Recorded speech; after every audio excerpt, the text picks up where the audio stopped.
नमस्कार, मेरा नाम है पीयूष तिवारी और आप देखना शुरू कर चुके हैं नवभारत लाइव। आपने अक्सर सुना होगा कि जब कोई सिस्टम के भीतर का आदमी बाहर आकर सिस्टम पर ही सवाल उठाने लगे तो धमाका बहुत बड़ा होता है।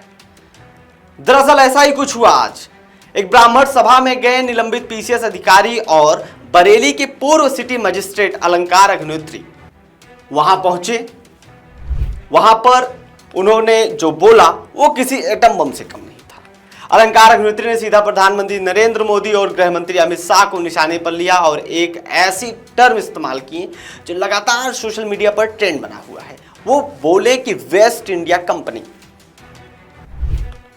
कंपनी का जो सीईओ और एमडी उन्होंने इसकी बात करने लगे। वो अलंकार अग्निहोत्री ने अपनी तुलना ईस्ट इंडिया कंपनी से करते हुए कहा कि आज देश में वेस्ट इंडिया कंपनी चल रही है। उन्होंने आरोप भी लगाया कि प्रधानमंत्री नरेंद्र मोदी इस कंपनी के सीईओ की तरह काम कर रहे हैं और अमित शाह इस कंपनी के एमडी की तरह। ये वेस्ट इंडिया कंपनी की बात हो रही है।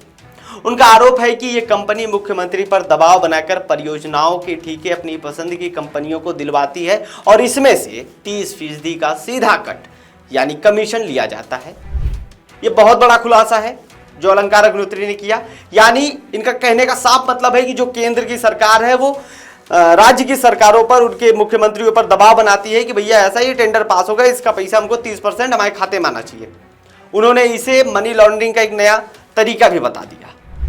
ब्राह्मण सांसदों विधायकों को भी ललकारे हैं ये अग्निहोत्री। यही नहीं रुके, उन्होंने अपने ही वर्ग यानी ब्राह्मण समाज के नेताओं को आड़े हाथों ले लिया। उन्होंने कहा ब्राह्मण एमपी और एमएलए अपनी मानसिक गुलामी से बाहर निकले वरना समाज उन्हें माफ नहीं करेगा। उन्होंने साफ किया कि उन्हें अब ना जेल जाने का डर है और ना ही मरने का।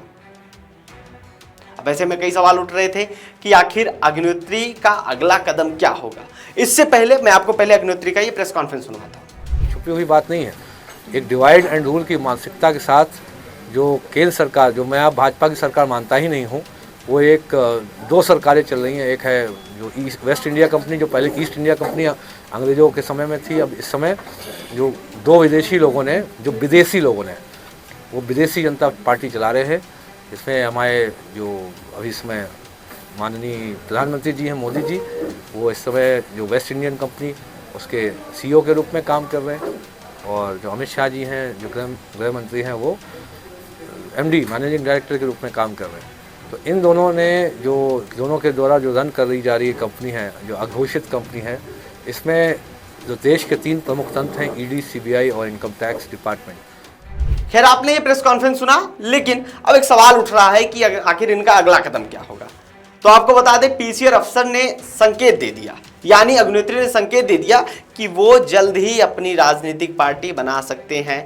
यूजीसी के खिलाफ उनका आंदोलन जारी रहेगा और वो लोगों को जगाने का काम करेंगे। अब सवाल ये है कि एक प्रशासनिक अधिकारी का इस तरह खुलकर पीएम और गृह मंत्री के खिलाफ मोर्चा खोलना एक नई राजनीतिक परामर्श और एक राजनीतिक बहस इन्होंने शुरुआत कर दी है। वैसे अलंकार अग्निहोत्री के बारे में आप क्या सोचते हैं? क्या ये जो नई राजनीतिक पार्टी बनाने का ये दावा कर रहे हैं, इसमें कितना दम होगा और क्या ये सरकार के खिलाफ जो मोर्चा खोल रहे हैं, इसमें ये कितने सक्षम होंगे? अपनी राय कमेंट बॉक्स में जरूर लिखकर बताएं। फिलहाल देश और दुनिया की तमाम बड़ी खबरों से बने रहने के लिए बने रहिए नवभारत लाइव के साथ। धन्यवाद।